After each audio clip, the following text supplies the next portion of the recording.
Good morning. It is Friday. It is Good Friday, and I'm glad to come to you today. Just a couple of announcements. One is thank you so much for the emails that you have been sending, whether it's me or Bobby or Joyce, thanking us and the staff for everything we've been doing in this time of this pandemic.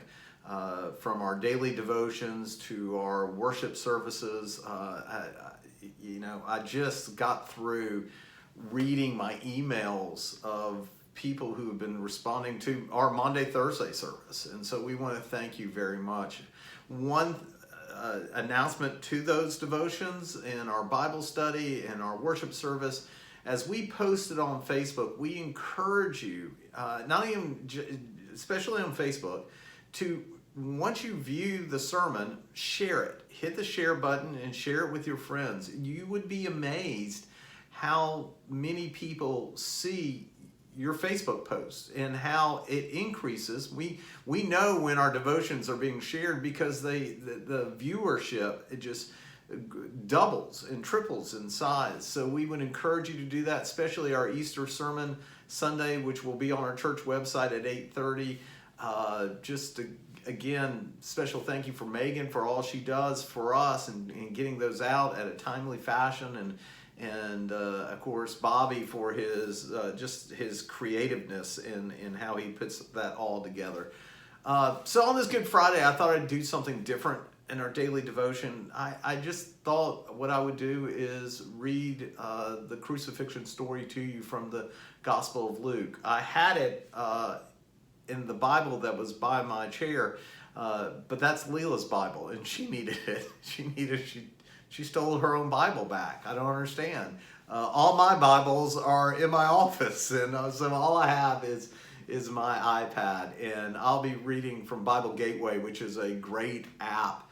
Highly encourage people to use it. It's what I use especially when I'm writing a sermon. So this is Luke 23. Hear the words of our Lord. Then the whole assembly rose and led him off to Pilate.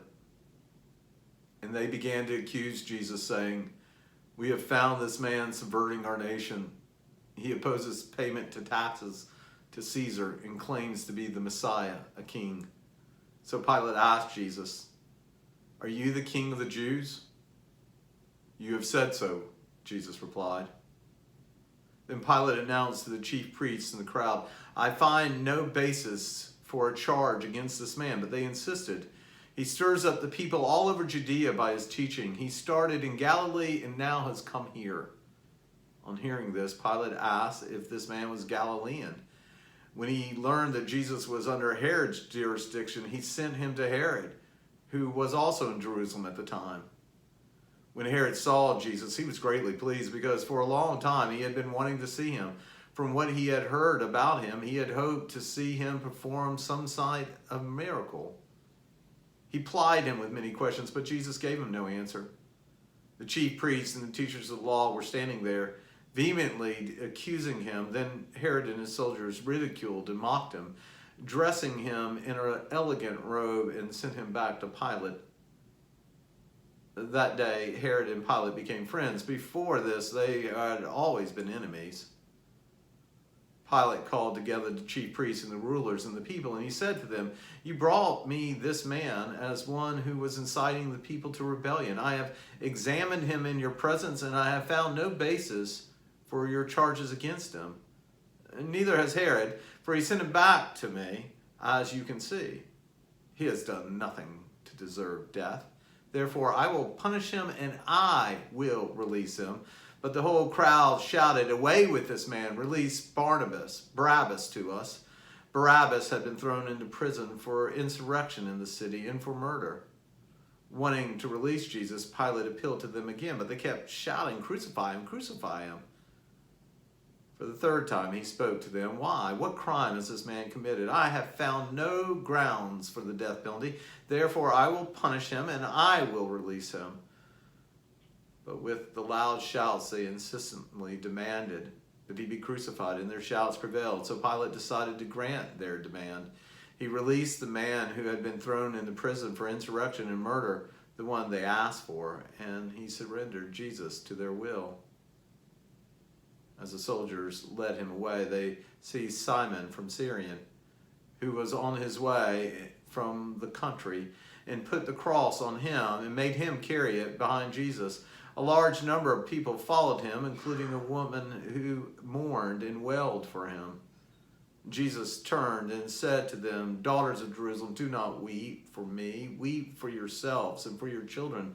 For the time will come when you will say, 'Blessed are the childless women, the wombs that never bore, the breasts that never nursed.' Then they will say to the mountains, 'Fall on us,' and to the hills, 'Cover us.' For if people do these things when the tree is green, what will they say when it is dying?" 2 other men, both criminals, were led out with him to be executed.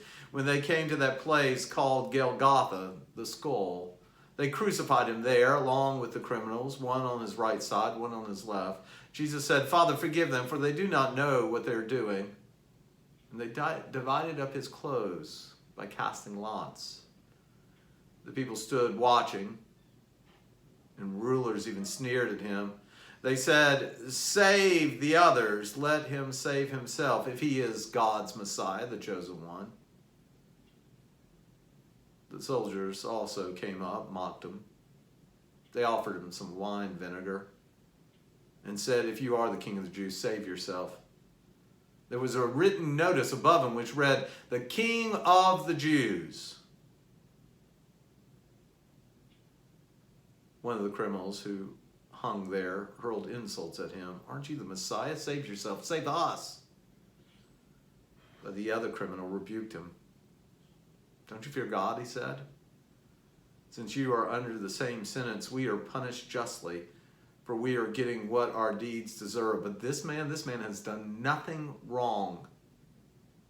Then he said to Jesus, "Jesus, remember me when you are in your kingdom."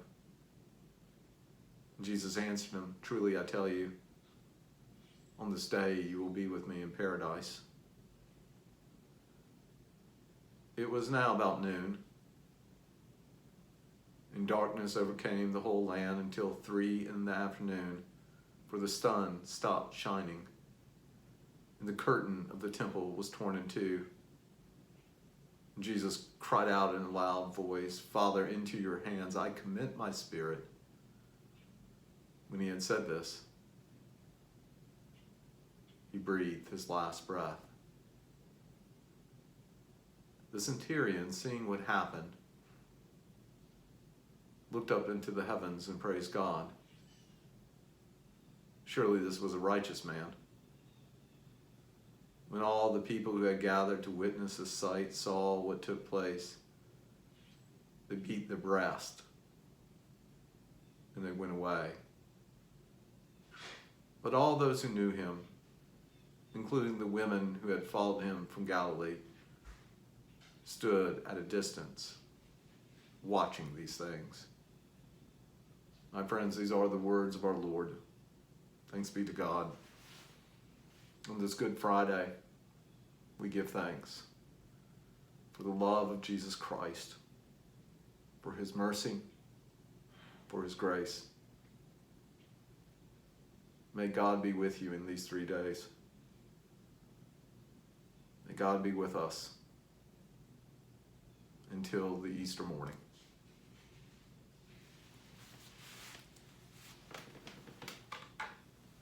Y'all have a great day.